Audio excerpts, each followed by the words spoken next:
আসসালামু আলাইকুম সম্মানিত দেশবাসী, আমরা এখন আছি আমাদের গোপীনাথপুরের ইউনিয়নের মাঝে খুবই সুন্দর ঐতিহ্যবাহী একটি জায়গা। সেটি হচ্ছে খিরনালের বর্ডারের পাশে এই জায়গাটি, যেটি অনেক অসম্ভব সুন্দর একটি জায়গা। আমার পাশে আছে আমার বন্ধু কিবরিয়া মাহবুব, সাথে আছে আমার বন্ধু শিমুল, আর ক্যামেরাম্যান আমাদের বন্ধু এরফান বিন হামিদ।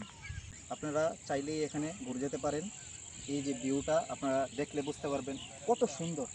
এদিকের আকাশের ভিউ, এদিকে বর্ডার, আমার পাশে আছে এই যে বর্ডারের পাশে এই যে পাহাড়টা অনেক সুন্দর। এই জায়গাটা মূলত খিরনালে অবস্থিত। আমরা অনেকেই এসেছি আর অনেকে আসি নাই। আপনারা যদি আসতে চান অবশ্যই আসবেন, এই জায়গায় ঘুরে যাবেন। ঈদের সিজন চলতেছে আর এই সময়টাতে ঘোরাঘুরির সময়, আপনারা বিভিন্ন জায়গায় ঘোরাঘুরির জন্য জায়গা খোঁজেন। আমার খেয়াল এখানে আসলে আপনারা সুন্দর একটি জায়গা উপভোগ করতে পারবেন। আজকে আমাদের সাথে আমি আমার তিন বন্ধুকে নিয়ে আজকে আসলাম। আমার পাশে আছে আমার বন্ধু কিবরিয়া মাহবুব, সাথে আছে আমার বন্ধু শিমুল, আর ক্যামেরাম্যান আমাদের বন্ধু এরফান বিন হামিদ।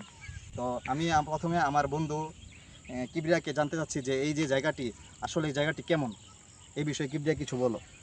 জায়গাটা আসলে অনেক সুন্দর। আমাদের কসবাতে এরকম সুন্দর জায়গা আছে, আসলে এটা অকল্পনীয়, অনেক ভালো লাগছে।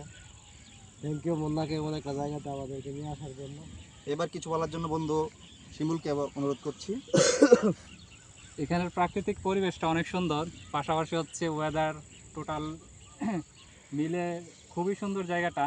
এখানে আসছে অনেক দিন পরে এবং ওয়েদার সাথে কম্বিনেশন করে খুবই সুন্দর লাগবে।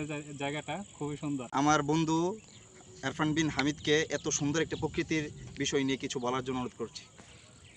আলহামদুলিল্লাহ, আমাদের কসবা থানাতে আমাদের পাশেই এত সুন্দর জায়গা আছে, এটা আমাদের ততটা জানা ছিল না। শুনেছি খিরনাল নামক জায়গাটা অনেক সুন্দর, তবে আলহামদুলিল্লাহ আজকে আসার পরে আমরা সেটা বুঝতে পারলাম যে আসলে কতটা সুন্দর। পাহাড়ি এবং ধানি জমির একটা সংমিশ্রণ, এবং এখানে পাহাড়ি রাবার বাগান সহ চমৎকার একটা পরিবেশ। আলহামদুলিল্লাহ চলে এখন আলহামদুলিল্লাহ অনেক ঠান্ডা একটা আবহাওয়ার কারণে আমাদের এই ঘোরাটা সার্থক মনে হচ্ছে। আল্লাহ সুবহানাহু ওয়া তাআলা আমাদের পাশে আমাদেরকে এত নিয়ামত রাখছেন, এটা আমাদের জন্য একটা কি বলবো, আল্লাহ তাআলার একটা অশেষ দান বলতে পারি। আলহামদুলিল্লাহ আপনারা চাইলেও এখানে আসতে পারেন এবং আল্লাহ তাআলার নিয়ামতের শুকরিয়া জ্ঞাপন করার একটা অন্যতম সুযোগও হতে পারে বটে। আমরা আসর নামাজ পড়ে এই জায়গাটিতে যাই। আসরের পরের সময়টা খুবই সুন্দর, আপনারা চাইলেই ঘুরে আসতে পারেন।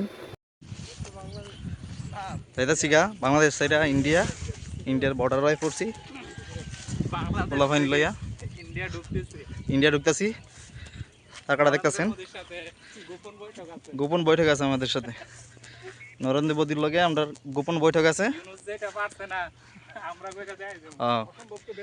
আমরা আমাদের ইউনুস স্যার যেটা পারে না সেটা আমরা দেখাই দিব করে। আসসালামু আলাইকুম।